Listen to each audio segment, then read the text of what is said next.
Buenas tardes. A continuación se expone un video de carácter documental donde se presentan aspectos importantes de la historia de la pedagogía en Occidente. Es importante tener en cuenta que la educación tiene su origen en las comunidades primitivas desde que empiezan a organizarse para la supervivencia de la especie y a transmitirse de saberes en pro de ello. El punto de referencia es cuando el ser humano pasa de nómada a ser sedentario y se ubican en lugares estratégicos para proveer alimentos a la comunidad. En esas comunidades primitivas donde comienza la transmisión de saberes entre sus integrantes, lo más común es que sea de padres a hijos y por tanto surgen las primeras ideas pedagógicas al aplicar técnicas y métodos austeros para hacer provisiones. La complejidad de la educación se nota cuando empiezan a realizarse cambios de mercancías entre diversos grupos de varios lugares, lo que origina de forma rudimentaria las primeras clases sociales y que marcará el rumbo de la educación en siglos posteriores.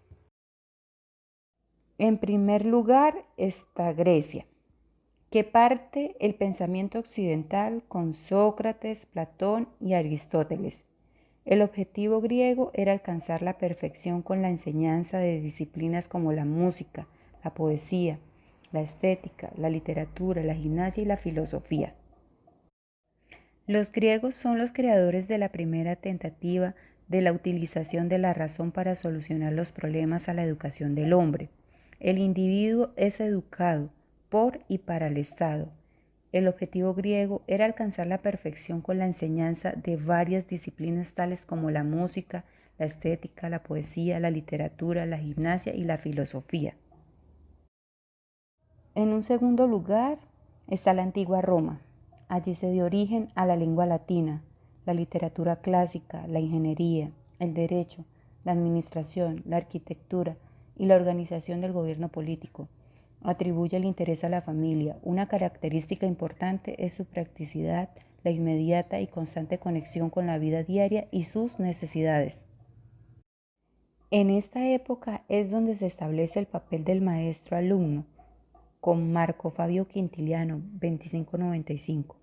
Como el principal pedagogo romano, Quintiliano habló de las aptitudes naturales de los niños. La torpeza y las incapacidades son fenómenos raros.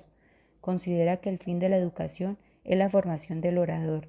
Este tiene que ser un hombre culto y virtuoso, que conoce la verdad y la práctica.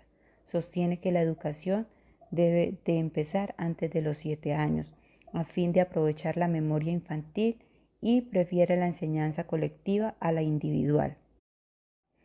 Ahora hablaremos de la Edad Media. Este es un término utilizado para referirse a un periodo de la historia europea que transcurrió desde la desintegración del Imperio Romano de Occidente en el siglo V hasta el siglo XV, considerando que la Edad Media fue un periodo de estancamiento cultural ubicado cronológicamente entre la gloria de la Antigüedad clásica y el Renacimiento. En el año 529, la Iglesia cerró la Academia de Platón en Atenas. En este mismo año se fundó la orden religiosa. En conclusión, la Iglesia cristiana puso una tapadera encima de la filosofía griega. A partir de entonces, los conventos tuvieron el monopolio de la enseñanza, la reflexión y la contemplación. Para los siglos XII y XIII surge la escolástica, pensamiento que tenía como función conciliar las creencias y la razón, la religión y la ciencia. Es en este momento donde se deteriora el feudalismo, cobrando importancia el comercio y los oficios, dando paso a la creación de universidades medievales, donde la Iglesia cambió de rumbo educativo al conferir cierto privilegio facilitando los recursos materiales a cambio de su presencia en las escuelas y la fundación de sus propias universidades. Las principales universidades medievales que se fundaron fueron en Italia, Francia, Praga y Polonia. En la Edad Media, Carlomagno considera la cultura romano-cristiana como un medio de unificación y empieza a reformar la escuela de palacio bajo las órdenes del monje Alcuino. Quiere que los príncipes y nobles que frecuentan la escuela reciban una formación literaria, decreta en el año 789 que los párrocos instruyan a todos los niños y jóvenes, sean nobles o plebeyos. En el cuarto lugar tenemos el Renacimiento, que se inspira en la antigüedad clásica y de un renacimiento posterior en el tiempo, que se apoya en la experiencia, en la observación directa del hombre y la naturaleza. En este periodo, la educación es la acción y resultado de desarrollar las facultades físicas, intelectuales y morales. En este sentido, la educación se divide en física, intelectual, moral, estética y religiosa, entre otras, según la facultad o actividad humana que trata perfeccionar. En el quinto lugar, tenemos la pedagogía del siglo XVII. La pedagogía de esta época está influida por las dos grandes corrientes filosóficas que surgen en ella: la empírica, representada principalmente por Bacon, y la idealista, fundada por René Descartes. Ninguno escribe directamente sobre educación, pero sus ideas repercuten grandemente en ella. A estas corrientes hay que añadir el efecto del movimiento científico naturalista y crítico que parte del Renacimiento. Esta pedagogía aspira a crear una nueva didáctica, dando normas para el empleo del método en la educación conforme a ciertas reglas. Asimismo, atiende a la individualidad del educando con más insistencia que las épocas anteriores. Finalmente, en el orden moral y social, cultiva el espíritu de tolerancia, de respeto a la personalidad y la fraternidad entre los hombres. Finalmente, encontramos en el sexto lugar la pedagogía contemporánea. Nunca en la historia ha existido un movimiento pedagógico de la riqueza e intensidad que en este tiempo, ni aún en la época de su mayor apogeo, como el Renacimiento y el siglo XVIII, que ha presentado un panorama tan vasto y brillante como el que ofrece el siglo XX.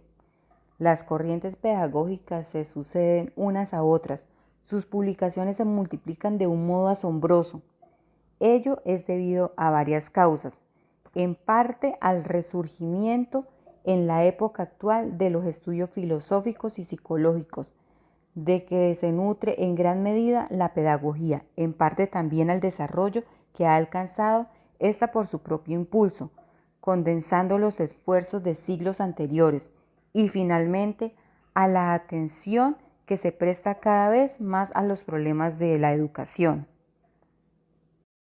Se puede distinguir en la pedagogía contemporánea las siguientes acciones: pedagogía individual de William James, filósofo pragmatista; la pedagogía psicológica experimental de Edward Claparède; la pedagogía activa de John Dewey, Jean Piaget, Montessori y de Clory; la pedagogía social de Paul Nator, Émile Durkheim, y la pedagogía filosófica de Guillermo Durkheim y Edward Herbert. Estas direcciones podrían reducirse aún más, limitándolas a dos concepciones fundamentales de la educación: una de carácter individual, que pone todo su acento en la vida y desarrollo inmanentes del educando. A ella pertenecerían la pedagogía individual y la psicológica. Otra de carácter objetivo, ultrapersonal, que asigna fines trascendentales a la educación. A ella pertenecerían la pedagogía social y filosófica. Entre ambas se ubica la pedagogía activa.